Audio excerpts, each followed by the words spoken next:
C'est bon, gars. Wàcc leen seen micro yi, wàcc leen seen micro yi. En français d'abord, peut-être. C'est bon, Donc bonjour à tous. Donc Amadou Ba, le mandataire du candidat Bassirou Diomaye Diakhar Faye. Nous avons le plaisir d'informer le peuple sénégalais que nos parrainages ont été validés. Certes, dans des conditions assez difficiles, c'est pour ça que ça a pris beaucoup de temps. Nos données étant confondues avec les données d'un candidat précédent. Donc c'est ces difficultés qui nous ont beaucoup retardés. Néanmoins, l'essentiel a été fait. On aura tous remarqué que ce système de parrainage, c'est plus de la loterie, mais de la roulette russe. Et qu'il y a besoin et nécessité urgente de revoir et changer ce système.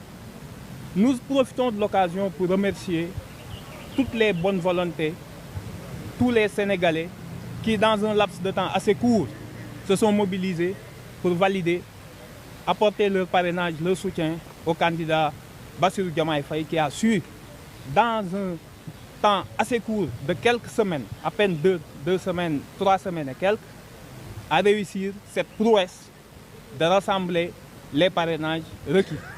N'eût été ces histoires d'électeurs non identifiés dans le fichier, bien entendu, nous aurions passé cette étape avec brio.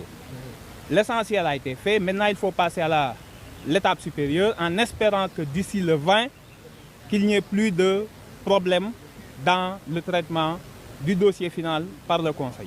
Je vous remercie. Certains ont prétendu que votre dossier a été tripatouillé au premier tour. Est-ce que vous, en tant que mandataire, vous pouvez confirmer ces allégations? Ce qui est sûr et certain, c'est que tout le monde, tous les candidats, je pense, même des candidats anciens ministres qui ont voté, ont vu leur nom disparaître du fichier. C'est un problème quand même qu'on ne peut pas nier. La vérité, c'est qu'il faut que le fichier soit disponible dans le système qui devra venir.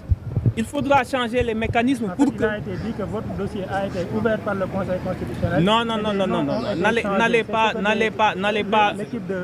N'allez pas trop vite en besogne. N'allez pas trop vite en besogne. Ce qui est sûr et certain, c'est que les 12 000 personnes, quand le Conseil nous a remis notre clé, nous l'avons analysé, nous avons constaté que les 12 000 personnes qui sont déclarées inconnues du fichier, en réalité, leurs données personnelles ont été changées. Que ce soit par le prénom, il y a une lettre qui a été enlevée, la date de naissance a été légèrement modifiée, ou le NIN, le numéro d'identification nationale. Il ne s'agissait que de cela. Vous savez, n'accusez pas, non, vraiment, vous ne pouvez pas nous pousser à la hussarde comme ça pour accuser le Conseil. Nous disons juste que nos données ont été changées et on peut apporter la preuve parce qu'on a une copie du dossier qu'on a déposé. Le fichier qu'on a reçu, les noms ont été modifiés. C'est qu'il y a eu quelque part une altération.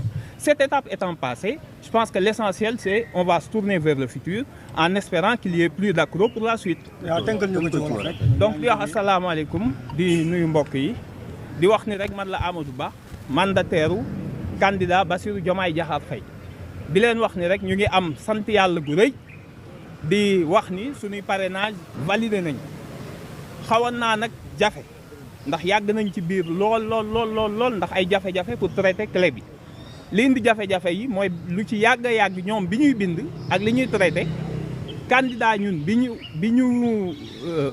nga xam ne moo ñu jiitu ay données lañ ñu jox donc ñoom pendant longtemps ñu ngi traité données kooku te xamuñu ni du suñu bos donc loolu moo ko xaw a tardeel mais yàlla def na ci jàmm ñuy remercier le peuple sénégalais bi nga xam ni ci diir bu ndaw contrairement à ñi si des fexe nañ ba Bassirou Diomaye Faye am parrainage yu doy te ñëpp xam nañ ni parrainage même ñetti weer doyul pour nga matal ko donc ñu ngi remercier le peuple sénégalais ñëpp ñi nga xam ni mobiliser nañ seen énergie di ñaan yàlla fii ak élection yi di ñëw régime bi bañ a indeeti benn problème parce que mbir mi jaxasoo na ba pare nañu xool léegi lan mooy ñoŋal élection yi pour